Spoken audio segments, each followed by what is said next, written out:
گناہوں کا اثر دل پر ہوتا ہے، گناہوں کا اثر جسم پر ہوتا ہے، گناہوں کا اثر اولاد پر ہوتا ہے، گناہوں کا اثر کائنات پر ہوتا ہے، زمین پر ہوتا ہے، آسمان پر ہوتا ہے، درختوں پر ہوتا ہے، اس کے پتوں پر ہوتا ہے، سمندروں پر ہوتا ہے، اس کے قطروں پر ہوتا ہے، ریت پر ہوتا ہے، اس کے ذروں پر ہوتا ہے، حیوانوں پر ہوتا ہے، اس کے دودھ اور اس کی خوراک پر ہوتا ہے، حتیٰ کہ گناہوں کا اثر کائنات کے چپے چپے پہ ہوتا ہے۔ سمندر بکھرتے ہیں تو ہمارے گناہوں کی وجہ سے، زمین پہ زلزلے آتے ہیں تو ہمارے گناہوں کی وجہ سے، آسمانوں سے بے موسم بارش آتی ہے تو ہمارے گناہوں کی وجہ سے، پھلوں سے برکت مٹ جاتی ہے تو ہمارے گناہوں کی وجہ سے، قوم نوح پہ سیلاب آتا ہے تو گناہوں کی وجہ سے، قوم عاد و ثمود پہ چنگھاڑ اور زلزلے آتے ہیں تو گناہوں کی وجہ سے، قوم شعیب پہ عذاب آتا ہے تو گناہوں کی وجہ سے، قوم لوط پہ پتھر برستے ہیں تو گناہوں کی وجہ سے۔ وَمَا أَصَابَكُم مِّن مُّصِيبَةٍ فَبِمَا كَسَبَتْ أَيْدِيكُمْ وَيَعْفُو عَن كَثِيرٍ وَمَا أَنتُم بِمُعْجِزِينَ فِي الْأَرْضِ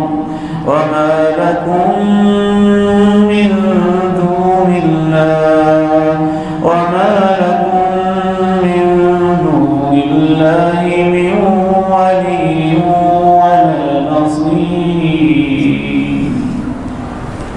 وَلَوْ يُؤَاخِذُ اللَّهُ النَّاسَ بِمَا كَسَبُوا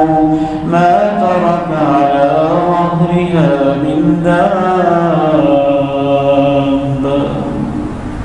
اگر اللہ انسانوں کو ان کے گناہوں کی وجہ سے پکڑے تو اس کرۂ ارضی پہ کوئی جانور بھی زندہ نہ بچے۔ تمہیں جو بھی مصیبت پہنچتی ہے وہ تمہارے اپنے ہاتھوں کی کمائی ہوتی ہے۔ وَيَعْفُو عَن كَثِيرٍ، تمہاری بہت ساری کمائیاں تو وہ معاف کر دیتا ہے۔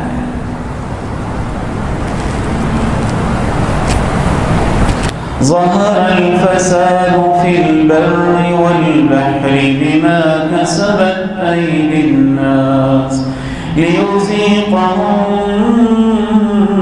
بَعْضَ الَّذِي عَمِلُوا لَعَلَّهُمْ يَرْجِعُونَ۔ بر و بحر میں فساد،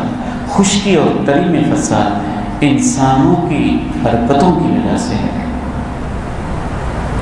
تاکہ ان کے بعض اعمال کا، کچھ اعمال کا انہیں مزہ چکھائے تاکہ وہ واپس پلٹ آئے۔ گناہوں کا اثر دل پر ہوتا ہے، گناہوں کا دوسرا اثر جسم پر ہوتا ہے، گناہوں کا تیسرا اثر اولاد پر، نسلوں پر ہوتا ہے، گناہوں کا چوتھا اثر کائنات پر ہوتا ہے، گناہوں کا پانچواں اثر ہماری معیشت پہ ہوتا ہے، ہماری سیاست پہ ہوتا ہے، ہمارے خاندانوں پہ ہوتا ہے، ہماری سوسائٹی پہ ہوتا ہے، ہمارے معاشرت پہ ہوتا ہے، ہمارے پورے کے پورے جتنے بھی آبادیاں ہیں ان پر ہوتا ہے۔